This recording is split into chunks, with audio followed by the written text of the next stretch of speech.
Hey everyone, अस्सलाम वालेकुम। मैं रोज़ ब्यूटी अकेडमी से सलमा शेख। आज का मेरा ऑर्डर था हेयर एंड ब्यूटी सर्विस का। यहाँ पे सुबह के 11 बज रहे हैं। मैं मेरे घर से निकल चुकी हूँ। मुझे जाना था उम्रा स्टेशन, बट उससे पहले मुझे अमृत नगर सागर कॉस्मेटिक जाना था, जहाँ से मुझे हेयर कलर लेना था। सागर कॉस्मेटिक जो है अमृत नगर में है, मुमरा में।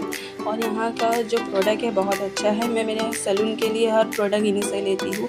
विकी भाई के जो स्टाफ है बहुत अच्छे हैं, कस्टमर को बहुत अच्छा सजेस्ट करते हैं और बेस्ट मुंबई की बेस्ट शॉप है। और यहाँ से मैंने मेरा हेयर कलर लेके यहाँ से मैं अपनी लोकेशन के लिए मुमरा स्टेशन के लिए निकल चुकी हूँ। और यहाँ पे मैं मेरे क्लाइंट के घर पे पहुँच चुकी हूँ। और मेरे क्लाइंट जो है ये अल्हम्दुलिल्लाह बहुत अच्छे क्लाइंट हैं। और यहाँ पे मुझे काम करते करते कब शाम का 6 बज गया नहीं पता चला। और भी सर्विस बाकी थी, बट शाम में 6 बज गया। तो फिर उन्होंने मेरे लिए पिज़्ज़ा मंगाया। फिर मैंने रात के 8 बजे मैं वहाँ से उनके घर से निकल चुकी अपने घर के लिए।